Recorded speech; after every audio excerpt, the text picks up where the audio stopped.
Cinema സെറ്റിൽ ലഹരി ഒഴുക്ക് പതിവെന്ന producer Sandra തോമസിന്റെ പ്രതികരണത്തിലേക്കാണ് നമ്മൾ പോകുന്നത്. സെറ്റുകളിലെ ലഹരി ഉപയോഗത്തെക്കുറിച്ച് അറിയില്ലെന്ന സിനിമാ സംഘടനകളുടെ വാദം തെറ്റാണ്. തന്റെ സിനിമയുടെ ലൊക്കേഷനിൽ ലഹരി ഉപയോഗം ഉണ്ടായിട്ടുണ്ട്. അതിനെക്കുറിച്ച് പരാതിപ്പെട്ടെങ്കിലും നടപടി എടുത്തില്ല എന്നും സാന്ദ്ര പറയുന്നു.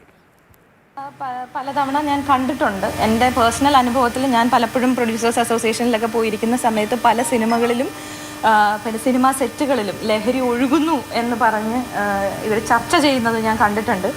അപ്പോൾ അതിനെന്തുകൊണ്ട് ആക്ഷൻ എടുക്കുന്നില്ല എന്ന് ഞാൻ ചോദിച്ചപ്പോൾ നമ്മൾ എന്താ കാര്യം, നമ്മുടെ നിർമ്മാതാവിന് തന്നെയല്ലേ നഷ്ടം വരുന്നത്, അപ്പം അങ്ങനെ ഒരു കാര്യത്തിൽ നമ്മൾ എങ്ങനെ ആക്ഷൻ എടുക്കും എന്നുള്ളതാണ് അവർ പറഞ്ഞത്.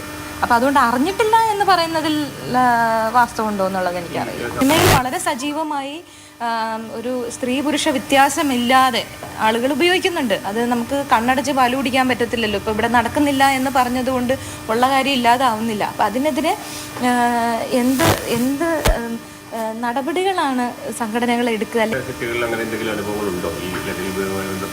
ഉണ്ടായിട്ടുണ്ട്. ഞാനത് സംസാരിച്ചിട്ടുമുണ്ട്. ഞാൻ ഹേമ കമ്മിറ്റിയിലും അതിനെപ്പറ്റി മൊഴി കൊടുത്തിട്ടുണ്ട്.